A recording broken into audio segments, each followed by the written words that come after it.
131 miles per gallon. Wow, still doing it, still running. It's a great car. Never regretted buying it. Well, we're talking about plug-in hybrids, the cars that will recharge America. In a little summary at the back of the book, Sherry Boschert is described as having been an award-winning medical news reporter in the San Francisco Bureau of the International Medical News Group since 1991. She is also a committed environmentalist, having solar panels on the roof and an electric car in the garage. She's driving a RAV4. Are we surprised then to learn that her book was produced on recycled paper made with 100% post-consumer waste? It was processed chlorine-free and used no old-growth trees. She walks her talk. Her book has been praised by Lester Brown, President, Earth Policy Institute, Martin Sherwin, Pulitzer Prize-winning author, Ocean Robbins, founder and director of YES, Youth for Environmental Sanity, and Dr. Jack Martin, Sustainable Transportation Appalachian State University Vice Chair, Renewable Fuels and Transportation Division, American Solar Energy Association, among others. And guess what? They loved her book. And so did I, and I think you will love hearing about it. It's my privilege today to introduce to you our speaker, Sherry Boschert.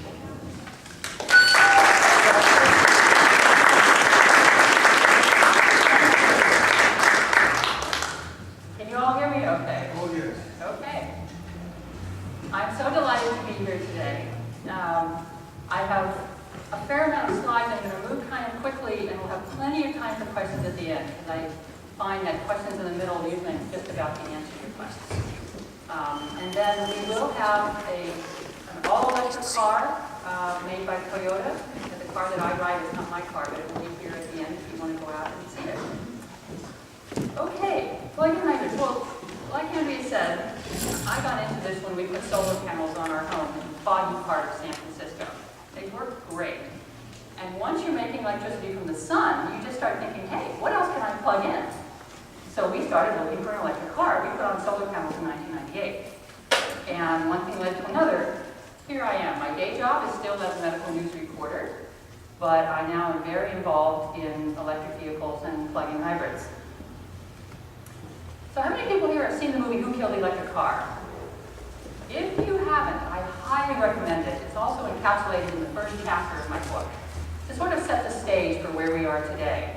I'm not going to spend a lot of time on this, but in short summary, the California Air Resources Board started requiring car companies to make zero-emission vehicles, and they did. They made thousands of them. And people like me were lucky enough to lease them. We wanted to buy them, but the car companies sued the state, and there were other battles, and they watered down that law in 2003. That allowed the car companies to take them all back and crush them. So we had demonstrations. We saved more than 1,000 cars that are still out on the road, showing that this technology is doable. I haven't been to a gas station in 5 years, and I have 60,000 miles on my car. Wow. So when the car companies tell you the batteries aren't ready, think twice about why they're saying that. So we have one copy here today. If you haven't seen it, rent it. I'm in the movie for literally 1 second, so take a good look. If you can spot me, you win a free copy of my book. But today we're going to talk about plug-in hybrids, which is kind of, the plug-in vehicle du jour, and there's a lot of excitement and a lot of activity around it. We're going to talk about 3 things that I want you to take home. Driving on electricity is cheaper, it's cleaner, and it's domestic. We're never going to have a war over electricity, unless we pick a fight with Canada or something. And we'll talk about how to get one. But first, let's sort of review the technology here. This is a hybrid electric vehicle, an HEV. You're going to see these acronyms again. This is like the Honda Insight or the Toyota Prius. The car companies, after they went through that whole battle on electric cars, they took a little bit of what they learned and they put it in a gasoline car. So what you have is, you have the conventional gasoline tank and the internal combustion engine, the ICE. But they added a few batteries, an electric motor, and a little bit of regenerative braking to feed electricity back into the batteries. But in order to charge those batteries, you charge it using the gasoline and the engine. It's like driving around in a little power plant. It's better than a regular gas car, but you're still driving on gasoline, which is a huge producer of carbon dioxide and greenhouse gas.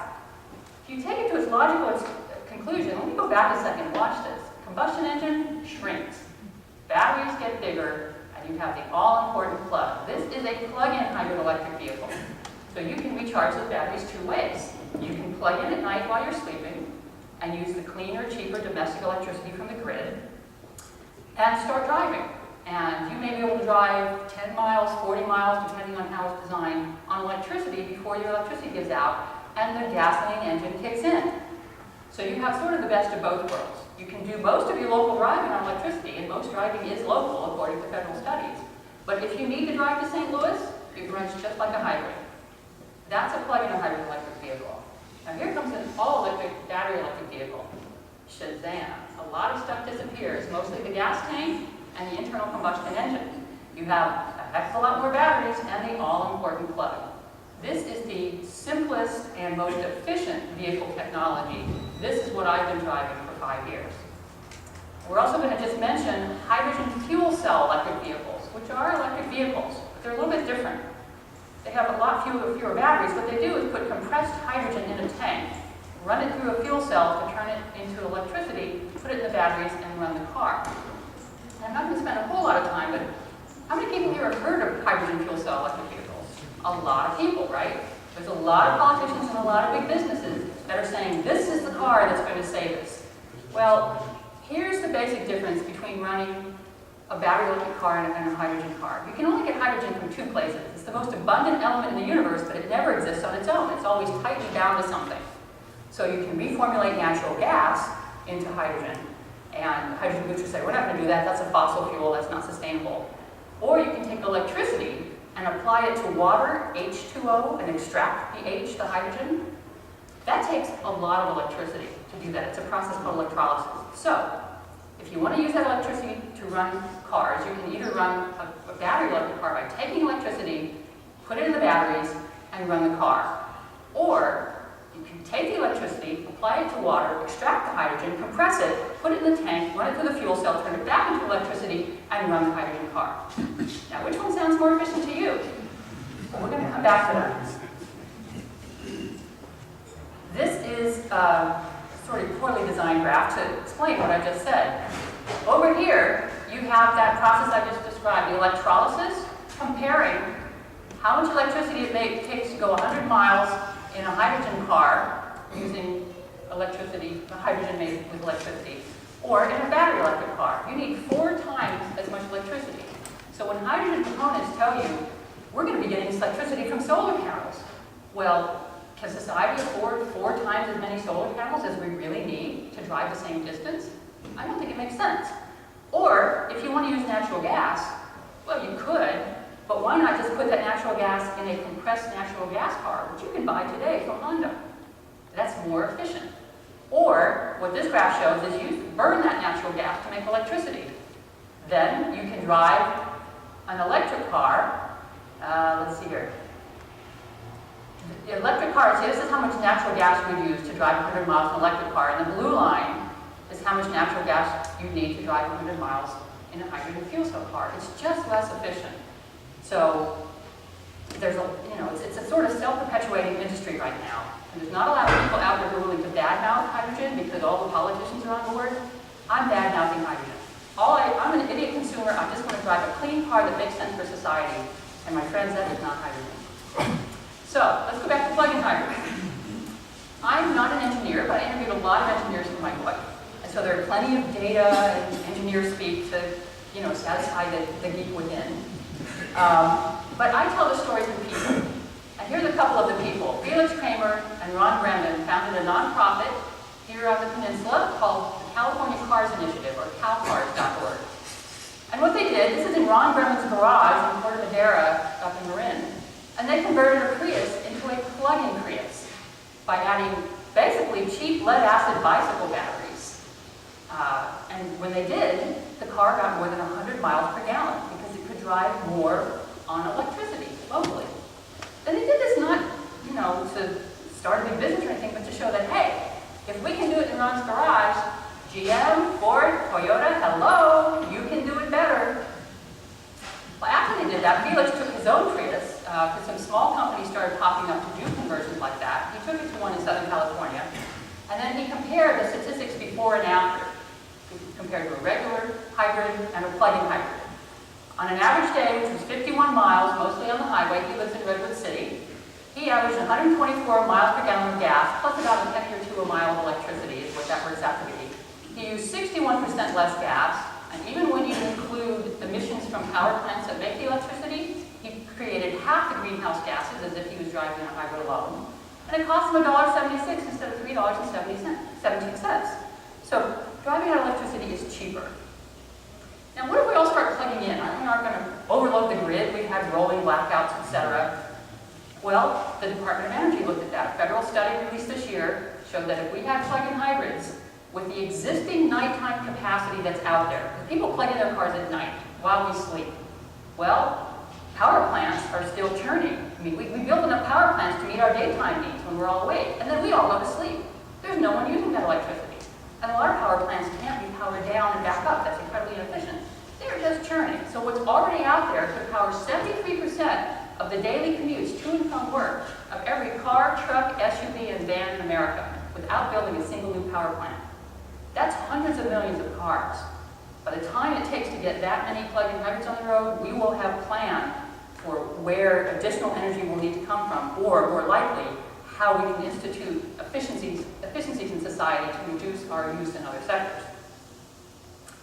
Let me go back 1 second. The other issue that comes with that is, in terms of infrastructure, is, when you talk about hydrogen, you'd have to build literally billions of dollars of hydrogen fueling stations around the country. This is the infrastructure for plug-in hybrids. It's an extension cord. I bet if you counted in this room, there's probably, 10 plugs. There's probably some plugs on the outside of this building. There are plugs everywhere.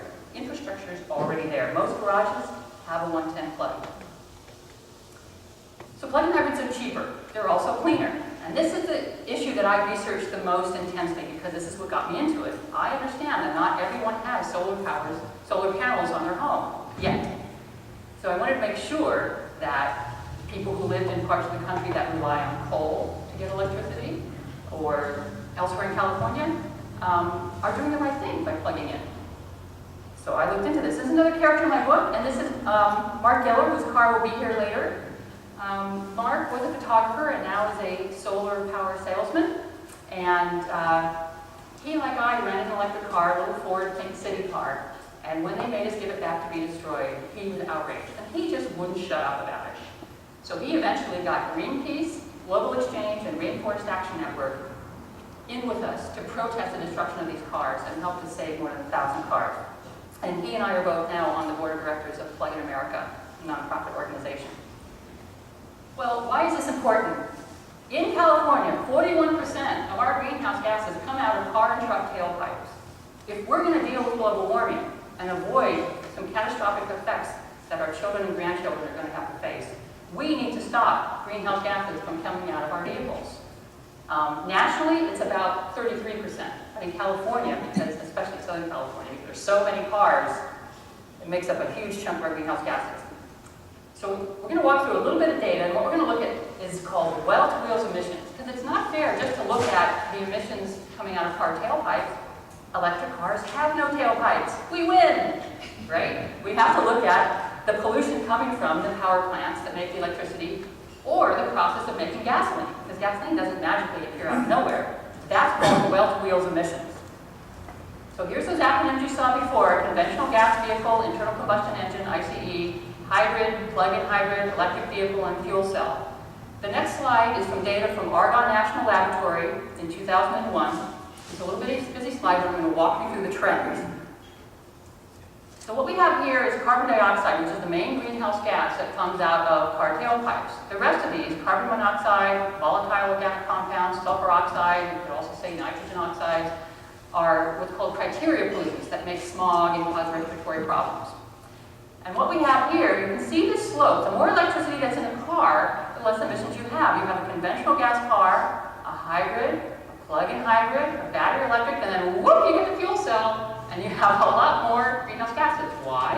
Because because it takes 4 times as much electricity to make the hydrogen, or you need more natural gas. This is actually with electrolysis, this slide here, because Argonne National Laboratory, like others, are, seeing that long term, this is how you're going to get the hydrogen. Well, the same with carbon monoxide. The more electricity in the car, the less, and then whoop, it goes up a little with hydrogen car. Down, down, down to electric vehicle, and up with hydrogen. Now this one is a little different. Theoretically, the more electricity you used to run a car, the more sulfur oxides, or SOx, you would produce. And the same is true of nitrogen oxides, or NOx. But that's theoretically, as if we didn't have an environmental protection agency. Well, thank goodness we do have an EPA and a Bay Area Air Quality Management Board who have regulations, who tell the power plants, oh no, you cannot just put anything you want into our skies. We're not going to tolerate that. And so they have instituted laws that regulate this. In the real world, between 1993 and 2004, according to the federal statistics, sulfur oxide emissions fell from 15 million to 10 million metric tons per year, even as our energy-hungry society was plugging in more and more gizmos and using more and more electricity. Same with nitrogen oxide. The emissions were cut in half. And because of those regulations, those emissions are only going to decrease no matter how much more electricity used, because we have the technology to control those emissions. Let's give one shout out to the Supreme Court, who recently ruled that we now have to start regulating greenhouse gases the same way that we regulate these criteria pollutants. And once they get those laws on the book, it's going to be a whole different thing. I mean, this whole bogus issue that you'll hear sometimes from people who don't know any better, that plugging in is only shifting the pollution from the tailpipe of the power plant. It's just not true. And here's one more recent study. This is actually the Argonne National Laboratory study I show is the most sophisticated study that we have. This is the next most, and it just came out this year, and it's by the Natural Resources Defense Council and the Electric Power Research Institute. It's a fascinating study, and they did it in 2 sections, one looking at greenhouse gases and one looking at the other criteria pollutants. Plug-in hybrids all around the country, and they looked at 9 different scenarios, always reduce greenhouse gases compared to hybrids, the best cars out there today. If you compare it to the regular cars, it's, magnets of order better. 7 to 46% lower. They looked at all parts of the country for those criteria pollutants. What about a heavy coal state like Ohio? It's still going to reduce, it's going to clear their air. It's going to reduce health problems. It's going to reduce global warming. So you have it on 2 very good authorities, the electric research arm of the electric industry and one of the major environmental groups. But don't take my word for it or their word for it. I gathered every study I could find, and I put them up on my website with links to the originals when I had them. So you too can go look at this and assess for yourself. I never see anyone in the hydrogen camp do this, by the way. That's what today's grid. Well, as we move forward, the grid's going to get cleaner. It is getting cleaner. I mean, in California, we have the million solar homes initiative happening. There's a big demand for solar. Wind is being powered up even faster than solar because the cost has come down so much. The cleaner the grid gets, the cleaner it is to run on electricity. And here's a concept that a year ago, and I would have said is sort of futuristic. And it's not that futuristic anymore. And in my book is only a small section on it because I didn't want to overplay it.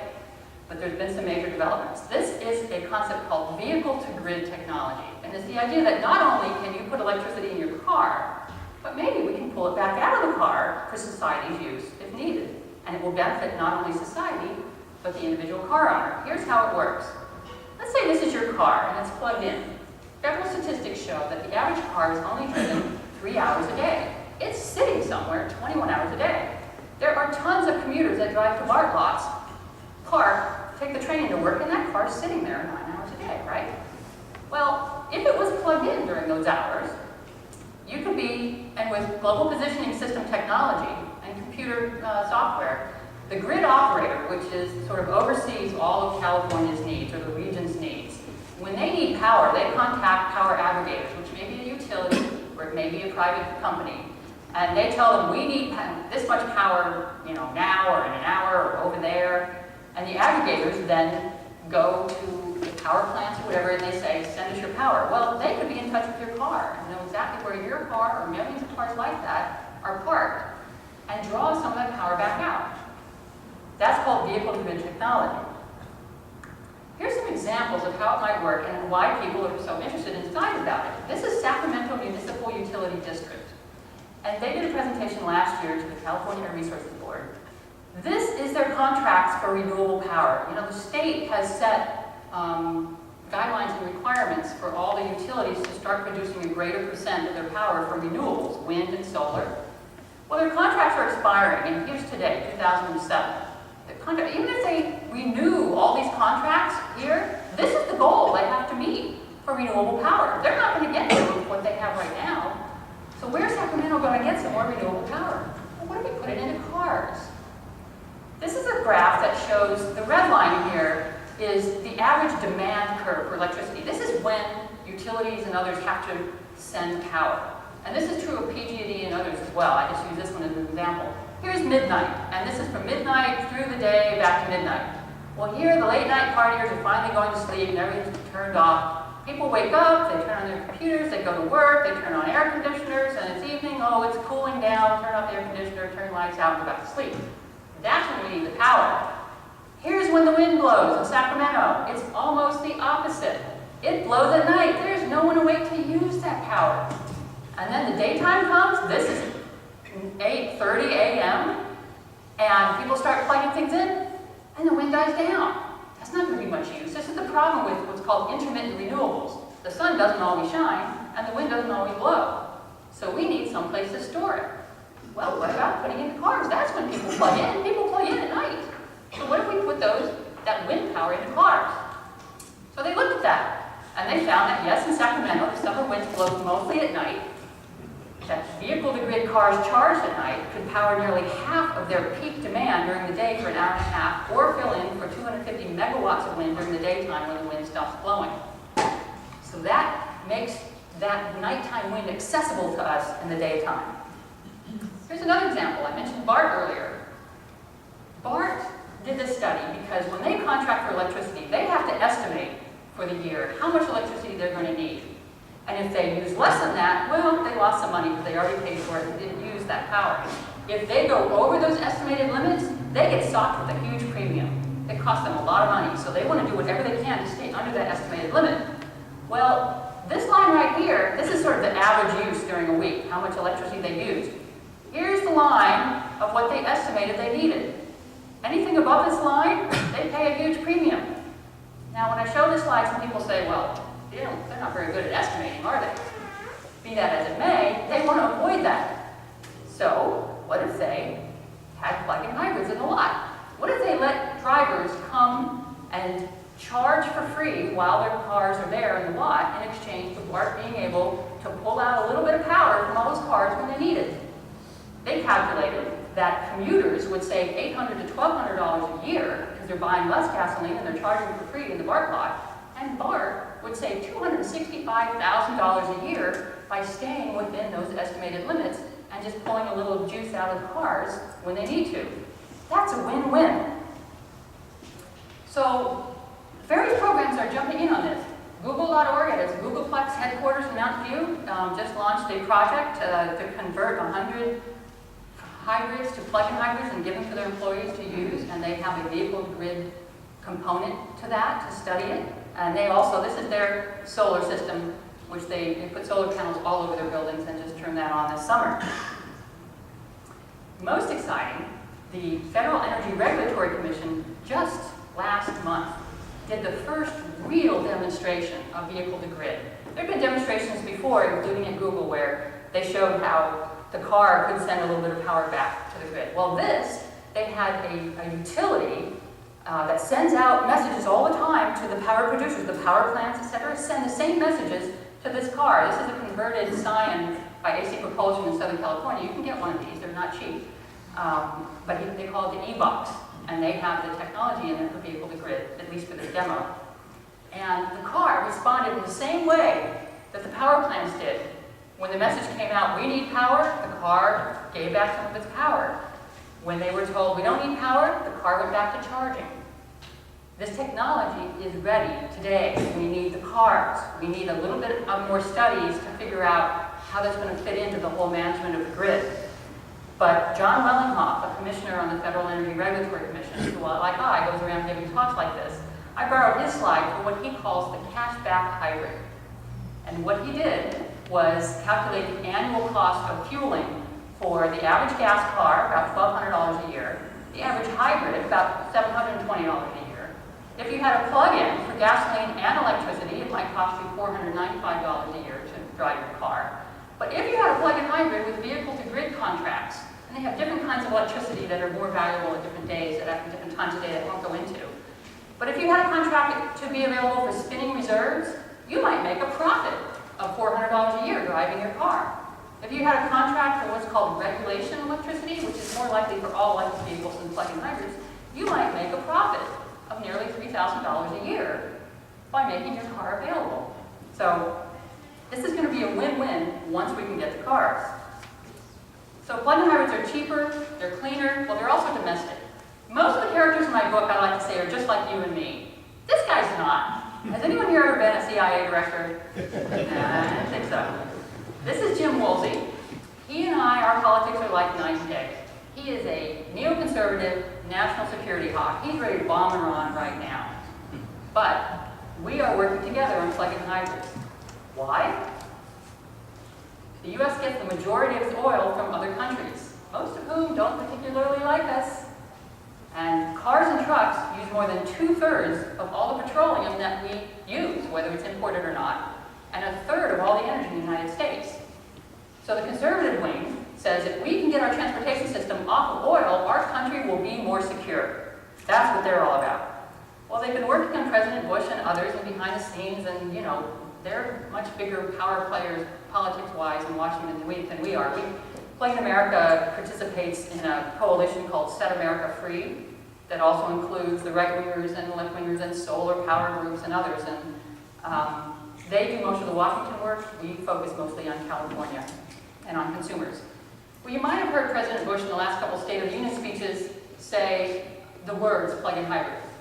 More importantly, the day after his speech this year, he very quietly issued an executive order saying that when plug-in hybrids are available, federal fleets with 20 or more cars must buy them. That's a huge market. So the car companies can't say plugging in is dirtier. They can't say nobody wants these cars. They're running out of excuses. This is another character in my book, and if you've seen the movie, you might recognize her. Chelsea Sexton worked for General Motors when they had the EV1 electric car, and was instrumental in saving the 1,000 or so cars that we saved from destruction. And she today is the executive director of Plug-in America. Let's talk a little bit about how we can get plug-in hybrids. This was the most fascinating part of the research for me. How many car companies actually have been working on these cars? And every time I give this talk, I have to update it because I keep switching car companies from black to blue, because all of these did work in the past, and then in the last year, more and more have been unveiling new prototype plug-in hybrids. But to the point that, in the 1990s, Volvo created a plug-in hybrid that they liked well enough, they started building a fleet of them in Sweden. But unfortunately, in 1998, they were bought by Ford, which shut the program down and told everyone to concentrate on their core technology, which was SUVs. But they're going back. They're going back to the plug. This was General Motors' first plug-in hybrid. Did anyone hear of General Motors unveiling the Chevy Bolt this year, a plug-in hybrid? Well, that's 1997. 10 years ago, they had a plug-in hybrid that Chelsea Sexton used to show at car shows. And she would explain to people coming to the shows, yeah, you can run it locally on electricity, but it also has a gas tank for long distance driving. And people would say, that's what we want, can I buy one? And she said, no. They never gave us a chance to buy that car. Similarly, one of the very first Priuses was converted by Professor Andy Frank at UC Davis. He and the students have been making and converting plug-in hybrids for 10 years now, showing it can be done. And they converted a Prius that could go 25 miles or more on electricity. And got, today's Priuses get better mileage than the old ones, but to show it can be done. Well, General Motors this year has said that it's going to start selling plug-in hybrids. In 2009, it will offer a plug-in hybrid Saturn Vue. Maybe, if you believe General Motors. Maybe they will, maybe they won't. And it would have a 10-mile electric range. Now keep in mind, for 5 years, I've been driving an electric car that goes 120 miles on electricity. So 10 miles seems a little paltry, but it's a plug-in hybrid that has the electric and the gas. Here's the Chevy Bolt that they unveiled that they're getting so much publicity about. General Motors got trashed in the movie Who Killed the Electric Car. And so some people see this as just a way for them to, get their image back. And some people say they're taking it seriously. We don't know. They're saying in 2010 they're going to sell them. They could be selling them today. They could have been selling them 5 years ago. So we don't know whether to believe them or not. Toyota announced just recently that it's going to be testing a couple of plug-in Priuses that it designed. One at UC Berkeley, one at UC Irvine, the rest in Japan. But, Toyota's sitting pretty with the Prius. Everyone thinks it's the green car company. And it's been poo-pooing anything to do with the plug because it doesn't need to change. The rest of them, Detroit's going to go under if it doesn't do something. So Toyota's been dragging its feet. Although at the Japanese car show just this month, they unveiled a concept plug-in hybrid. This is called the ICT. Back here on the back is a space where you can either add a box for a trunk or you can put a bicycle or a surfboard. There's a lot of debate amongst the EV drivers about whether this is actually the hippest, coolest car around, or they intentionally made it so ugly that no one want to buy it. We don't know.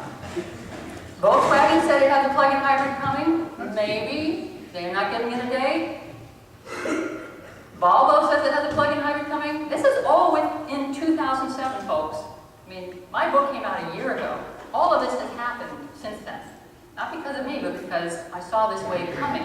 And only because people like you and I spoke up and demanded it. And the regulators are starting to demand it. Ford also been dragging its feet a little, although it is saying it's going to do a test with Edison International, which owns Southern California Edison and other utilities, and it's going to include a vehicle-to-grid component. They're going to convert 21 Escape hybrids by 2009. So they're not saying when we'll be able to buy these, maybe in 5 to 10 years. That's not good enough. Climate experts tell us we have 10 years to start to drastically reduce our greenhouse gas emissions to avoid the worst effects of global warming. This is not good enough. So what can we do about this? Well, I mentioned at the beginning of the talk that the way we got all those electric vehicles in the first place was that the California Air Resources Board passed something called the Zero Emission Vehicle Program. This year they're revising that law. It was watered down in 2003, which allowed them to destroy all those cars and turn it all into basically a hydrogen fuel cell research program. And this year they're revising it. We have a chance to get some teeth back into it. So over here we have some postcards that I'm asking you to sign. We're happy to mail them if you just sign it. It has the name of Dr. Robert Sawyer as the chair of the Air Resources Board. He was fired by Governor Schwarzenegger and has since been replaced with a pretty reasonable chair. But don't be dissuaded by that. Basically telling the Air Resources Board, yes, we want cars that have plugs on them. Let's get some teeth back into this regulation. The other thing that you can do as a consumer or as an organization or a business is to take a stand. The city of Austin, Texas, which uses more renewable power than any city in the country. They have a lot of West Texas wind. Who knew? They started a program called Plug-in Partners because they want to use more of that West Texas wind. Their motto now is we want to replace Middle East oil with West Texas wind. So they started this program, and we have a petition over here that you can sign. Individuals can sign on, and the petition is just to the car companies saying, yes, I want a car that gets 100 miles per gallon. Yes, I want a car that plugs in. So make one already. But cities and businesses and others can sign on to become plug-in partners. They have more than 32 cities. And if you are a university or a business or whatever that has a fleet, and a fleet can be one or more cars, you can put in an advance order for a plug-in hybrid to show that there is demand. So the car companies can say nobody wants to plug in. So already they have more than 8,000 advance purchase orders for a car that doesn't exist yet. And that doesn't include the federal fleets that President Bush now says have to buy them when the cars are ready. But I saved the worst for the last. Right now, you and I, as average consumers, if we want a plug-in hybrid, there's only two ways we can get one. If you are mechanically inclined and like working under the hood of a car, and you have some experience with high-voltage electronics, you can find instructions online. It's a joint project of the Electric Auto Association and CalCars. And there's a wiki site with instructions on what to do, and they're putting together a video and a package of components. But that's not me. And if you're like me, all you can do is take a stand. At pluginamerica.org, we have the phone numbers for the major car companies, and I encourage you to call them. The person on the other end of the line is not going to know what you're talking about, you're going to be put on hold, but these required to record the reason for your call. Call them and tell them, I'm not going to buy another new car until it has a plug on it. No plug, no deal.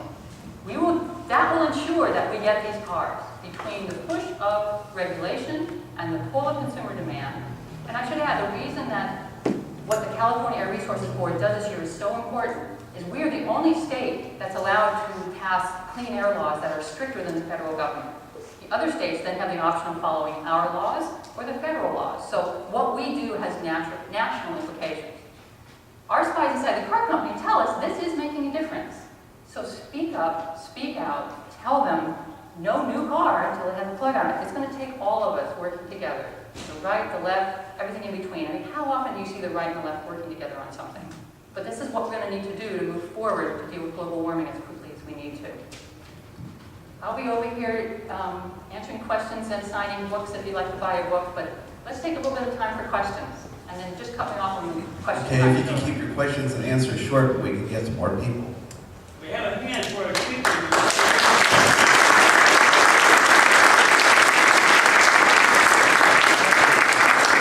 I think we're passing around a microphone for questions, so I'll just go with that. Very interesting and stimulating. Would you care to comment on the only source of non-polluting, non-intermittent grid power, which is nuclear? And would you care to comment on future battery technology beyond lead acid from lithium to anything else you know about? Let me answer the second one first. You missed a jump in there between lead acid and lithium, which is nickel metal hydride, which is what my electric car runs on, which is what all these cars could be running on, and which the car companies keep saying, oh, no, we don't want to deal with nickel. We're going to go with lithium. Well, lithium is so new, that's why they keep saying it's not ready yet. We have to wait a few years. That may be true, it may not. They could be doing it today with nickel. So I just want to say batteries are no excuse. Yes, batteries will keep getting better, of course. I mean, I could be talking about lots of batteries that are being tested, but it's all, lithium will happen. Whether it will last the life of the car is the issue. So one of the things we're asking the Air Resources Board is to shorten the warranty on cars just for the first few years of lithium to get these cars out and see how they work.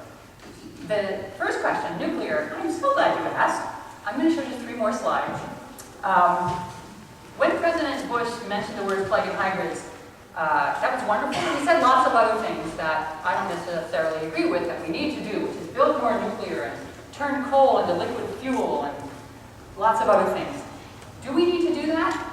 There's a great report I want to draw your attention to. The American Solar Energy Society put it out called Tackling Climate Change.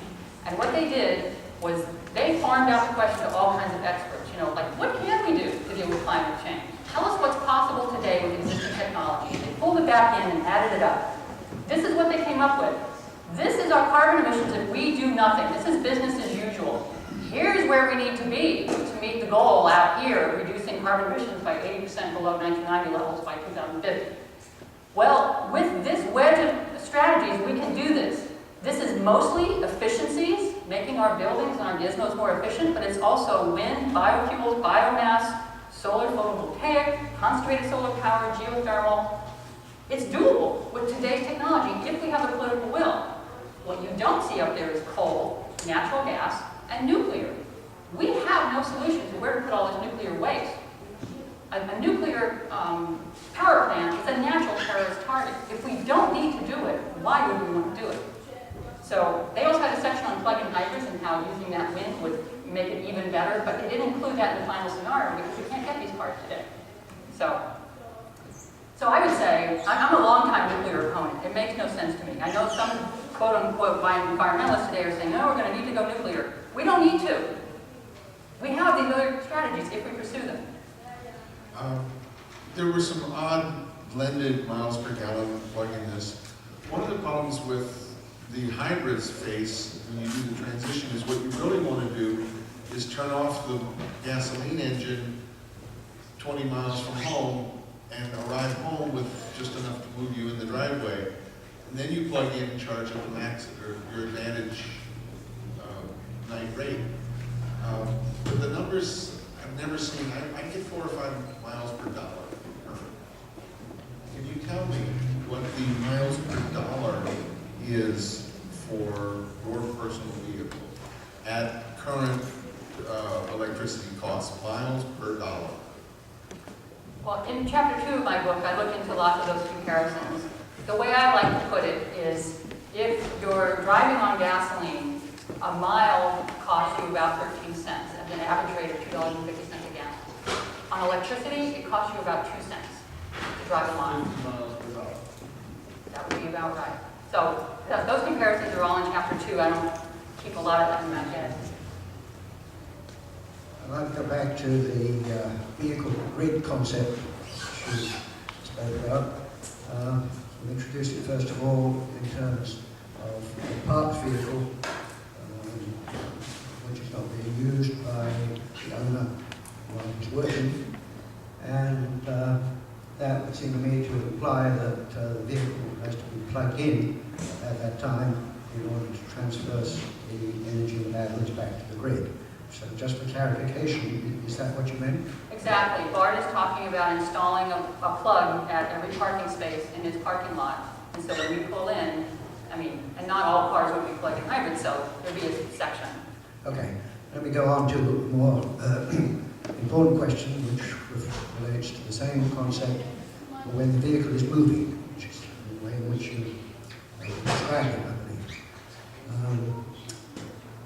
I guess you're aware that the amount of energy that is required to transfer a command by radio to a car is very much less than the amount of energy that you are contemplating transferring from the batteries to the grid. You can have an effective signal transfer using milliwatts or microwatts of power. If you want to transfer energy from the car back to the grid, you're talking about kilowatts, and there is a significant difference to the amount of energy you have available for the economy during the day. So we have a factor of 1 million in that difference.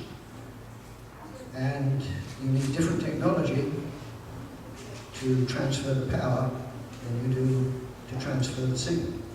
So an antenna, which is good for radio signals, is no good for transferring the power back to the grid. So that implies to me that you need another infrastructure, which is a set of receivers of high power distributed along the highway in order to collect the energy This from would the not be batteries. happening while the car is moving.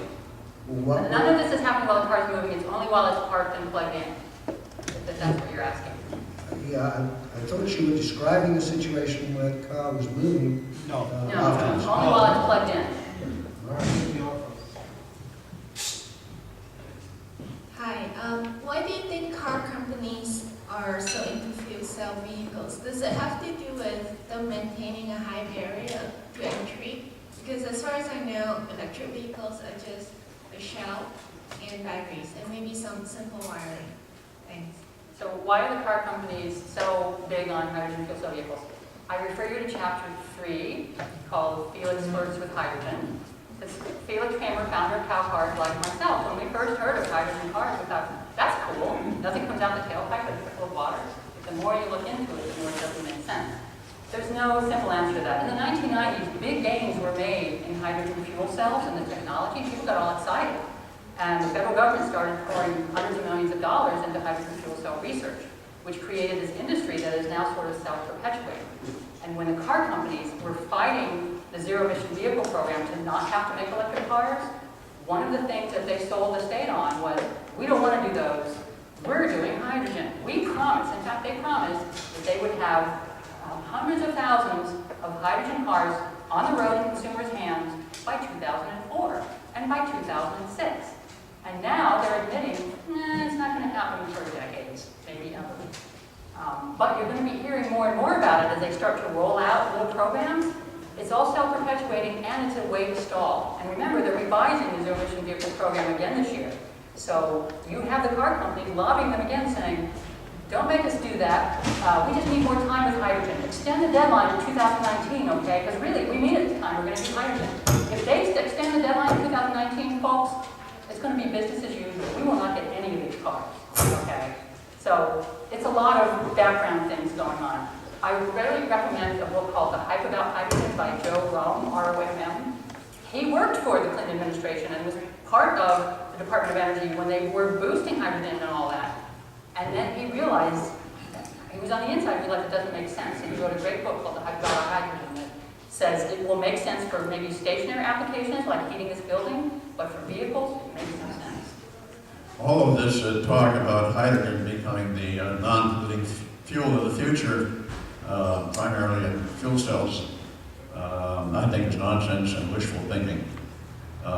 Where are we going to get all of the electrical power for the electrolysis of water to produce this hydrogen? The enormous amount of hydrogen that would be required. Where are they getting all the water, too? And how are we going to store and distribute it economically? Popular Mechanics magazine a year ago, November 2006, had a very good article titled "The Truth About Hydrogen," and it's very well worth reading. I agree. Thank you. You can keep your answers shorter, we can get more questions. Please show us again the URL for the hydrogen, or the Electric Society of America. Yeah, the Electric Auto Association is a national nonprofit that's been around for 30 years. Please project that URL. Well, this is it right here. This is the do-it-yourself page. I really want the Solar Electric Society. Oh, the ASES, yes. Hang on. This is the American Solar Energy Society, the ones who did this report, ASES.org, and it's called Tackling Climate Change. And by the way, the Sierra Club has adopted this report as its roadmap for dealing with global warming. So people are taking this as sort of the way to move ahead, the experts tell us. Being a skeptic and an engineer, I look at these things very carefully. It's hard to check all this data, but when you look at the solutions that are being proposed, considering the increase in population, this does nothing to reduce the greenhouse gases, which will make warming continue regardless of what we do. And if we do some of the things in here, as an engineer, if you carry it to extremes, it's like the day-old bread, which all of us are probably old enough to remember. If everybody bought day-old bread, it wouldn't work.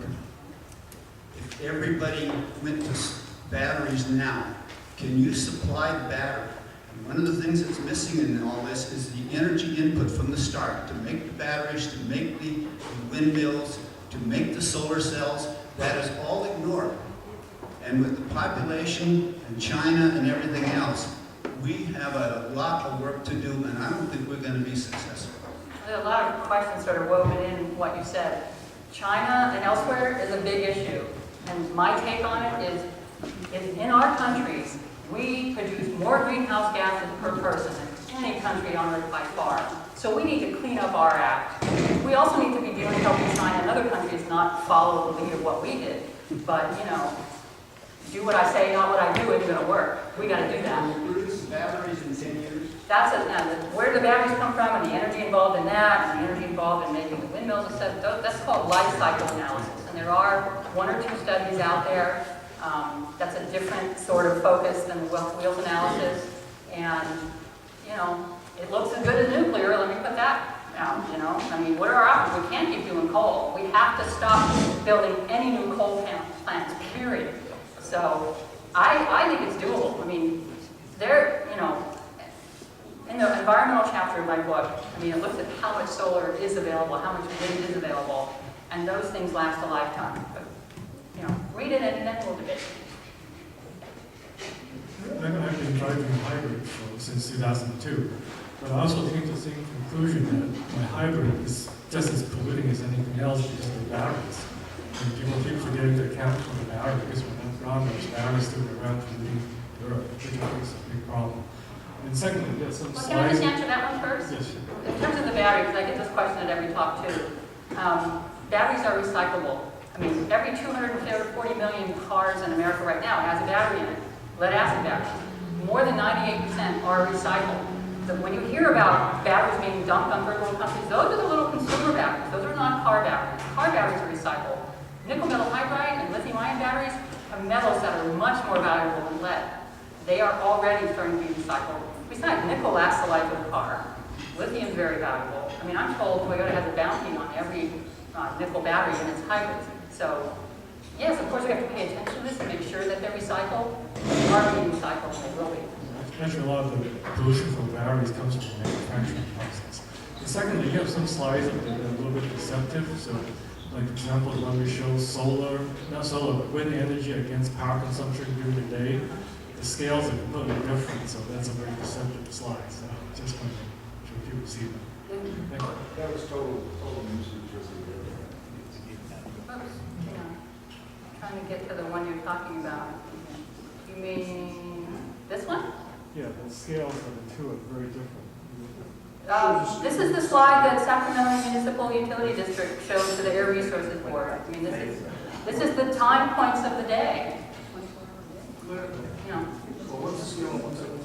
I mean, you have to talk to them. I mean, I've seen the same slide from other places too. If I wanted to drive from San Francisco to New York in an electric car, what would I do about having to charge it up on the way? Could I drive straight through? How does that work? Well, as much as I love all electric cars, this is why I wrote a book about plug-in hybrids and why I call them the car that will recharge America. For most people who haven't driven on electricity, it's a little worrisome. What if I run out of juice? Where am I going to plug in? And if it's a plug-in hybrid, you have the gas tank that kicks in. You don't worry about that. Electric cars are great local and regional cars. I'm not going to drive my electric car to New York. I'd rather fly or take the train. I'm not even going to drive to LA because in my car I'd have to stop every 120 miles and charge for 5 hours. Now the newer electric cars that are coming out, anyone heard of the Tesla Roadster? It started here in Silicon Valley. It can go 240 miles on a charge. And I mean, there is fast charging technology available that can charge in 20 minutes, but then you're talking about building a whole new infrastructure. What about swapping batteries at gas stations where you have a standard battery, you pop out the old battery and pop in a new battery? Yeah, the question about what about swapping batteries? I mean, there is a guy, Shai Agassi, who is now, he was a Silicon Valley, millionaire, and he's talking about starting a program. And they used to do that in the 1910s, actually. They would have stations where you swap your batteries out. Again, you're talking about building a whole new infrastructure of these places to do it. Why not have a plug-in hybrid that could drive across country like that? Or, all electrics are great regionally. I can go from San Francisco to Sacramento, or to San Jose, or to Santa Cruz, or to Santa Rosa, and park. And while I'm doing whatever I went there to do, it's charging, and I get home, and I have more than a 200-mile day on a car that only goes 120 miles. But I haven't waited around for a minute. So it's different niches and different purposes. But when people start driving on electricity in a plug-in hybrid, they're going to realize, it's doable. It's doable. I mean, driving an all-electric car is not as challenging as it seems, but people just aren't familiar with it. You just do things a little bit differently. I'm wondering if, we really need to reinvent the wheel of maybe some other country, like some European country or China, for example, which currently, I understand, is already taking measures to improve their output of pollutants. It's for some country that is able to muster a governmental edict of some kind, which our capitalist society seems very unable to do, and respond to the challenge of global warming by actually, I'm really thinking there must be other countries that are far ahead of us. I lived in Europe for a long time, so we drove a tiny little Fiat. And so I'm really wondering if a lot of technology is already out there and I'm wondering if the electric car aficionados can connect with that and, distribute it. Our government seems to be unable to do things like that. There are things to be learned internationally. I mean, in England, they have the G-Wiz car. In India, they have the Riva. And there's other cars like that, which are a class called city cars, which was my original Ford Think. It was a Norwegian car that Ford brought in on a demonstration program. And therefore, local driving. And they go, they're not meant for driving on highways long distance. In the United States, we don't have a class called city cars. We have either fully freeway-capable long-distance cars or what's called neighborhood electric vehicles, which are kind of the glorified golf carts, all electric, that you can buy right now, but they have a top speed of 25 miles per hour. So they haven't been crash tested, which takes $10 million. And There's no category, and those could go 35 miles per hour, 40 miles per hour, which in San Francisco is what people tell me they would want. 25 miles per hour is a little too slow, even on our streets. But if you could go 35, they would buy it today, all electric. We need that kind of category in the United States, and it's one thing Plug in America is lobbying for. There is some legislation in Washington right now that would start to do a study and look into that, but there is a lot to be learned internationally. This is our last question. Last question, so we can break and have lunch. And then I'm happy to stay and answer questions and sign books or whatever. Russia and Germany together formed a corporation to make atomic power devices that sit offshore, maybe like 20 or 30 miles or so offshore, that are capable of putting out like 800 megawatts.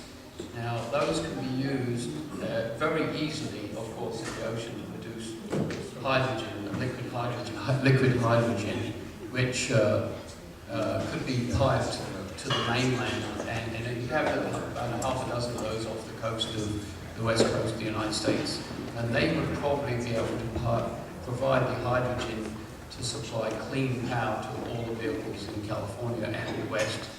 But it still wouldn't make sense, you see. I mean, you could use that hydrogen to heat buildings and purposes, but it's so inefficient because of all the things you have to do in a car. It's never going to compare to an electric car. Yes, but this will be, well, I mean, it will, hydrogen, I mean, it's the cleanest thing you can have. Electric car requires somebody to burn coal or whatever to make electricity, so what's the benefit? I used to be I was the president of the EAA in lobbying for quite a few years. I came to the conclusion that hydrogen was the only way to go.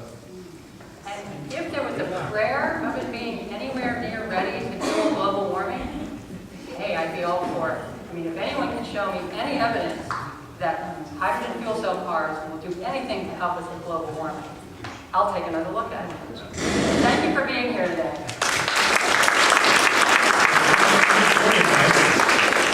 Obviously, not every question that is in your head has been answered and never will. That's the glory of humanism. Thanks for coming. Now we can eat.